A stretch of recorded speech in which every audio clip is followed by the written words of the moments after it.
আসসালামু আলাইকুম। আজকে ভিডিওতে আমরা শীট 2 এর এফ নাম্বার যে প্রবলেমটি সেটা হচ্ছে মাল্টিপ্লিকেশন টেবল এটি নিয়ে আলোচনা করব। তো এখানে আমাদেরকে একটা নাম্বার দেওয়া থাকবে এন্ড আমাদেরকে প্রিন্ট করা লাগবে multiplication table of the number from 1 to 12। তো আমাদের যে নাম্বারটা দেওয়া থাকবে তার 1 থেকে 12 পর্যন্ত গুণফলগুলো আমাদেরকে প্রিন্ট করা লাগবে। তো এটা হচ্ছে আমাদের লুপ দিয়ে করা লাগবে, যেহেতু আমরা লুপের প্রবলেমগুলো সলভ করছি এই শীটে।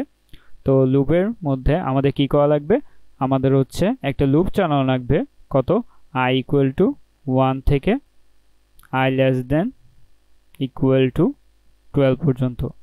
তো আমরা i ইকুয়াল টু 1 থেকে 12 পর্যন্ত একটা লুপ চালাবো এন্ড লুপের মধ্যে কি রাখবো, লুপের মধ্যে আমরা স্টোর করব অথবা প্রিন্ট করব আমাদের যে নাম্বারটি দেওয়া থাকবে। ধরো আমাদের এখানে নাম্বারটি দেওয়া রয়েছে কত 1।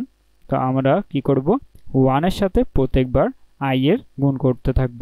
তো 1 এর সাথে প্রত্যেকবার i কে গুণ করতে থাকলে প্রথমে i এর সাথে 1 গুণ হবে, দেন i এর সাথে 2 গুণ হবে, দেন আমাদের লাস্ট 12 পর্যন্ত গুণ হবে। তো আমরা সেটিকে প্রিন্ট করে দেখিয়ে দিলেই আমাদের আনসারটি হয়ে যাবে। তো আমরা হচ্ছে ভিএস কোডে চলে যাই। আচ্ছা, ভিএস কোডে চলে গিয়ে আমরা হচ্ছে এখানে কম্পিটিটিভ কম্পেনিয়নে ক্লিক করে দিব এন্ড আমাদের ভিএস কোডে সিপিপি তে ক্লিক করার পর আমাদের এখানে চলে আসবে ইনপুটগুলো। তো আমরা একটু ফন্ট সাইজটা বড় করে নিই। তো আমাদের কোডটা যদি আমরা পেস্ট করে দিই, আমরা কোডের মধ্যে কি করেছি, আমরা হচ্ছে প্রথমে একটা ভেরিয়েবল নিলাম এনটা কেন নিলাম, আমাদের হচ্ছে যে নাম্বারটা দেওয়া থাকবে তার জন্য। দেন আমরা লুপের জন্য একটা i নিলাম এন্ড দেন আমরা x একটা নিলাম যাতে আমরা স্টোর করতে পারি প্রত্যেকবার রেজাল্টটি।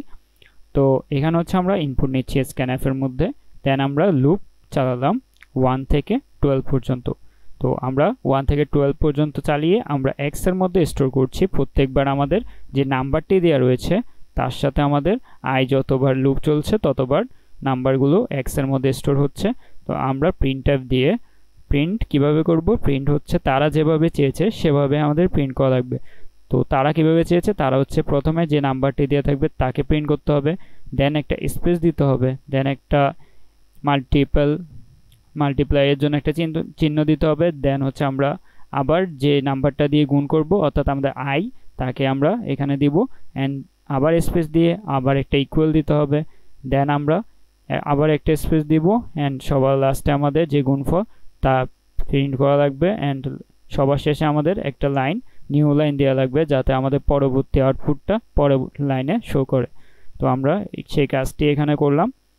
তো আমরা প্রথমে কি করলাম, আউটপুট দেখালাম, দেন সবার লাস্টে আমাদের গুণফল অর্থাৎ সেটা হচ্ছে x এর মধ্যে রয়েছে। তো এভাবে হচ্ছে আমাদের প্রবলেমটি সলভ হয়ে যাবে। আমরা যদি এখানে রান অল দি টেস্ট কেসগুলো, তাহলে দেখো এখানে কিন্তু পাস্ট হয়ে গিয়েছে। তো এভাবে হচ্ছে আমাদের যে শীট 2 এর এফ নাম্বার প্রবলেম সেটি সলভ করা লাগবে।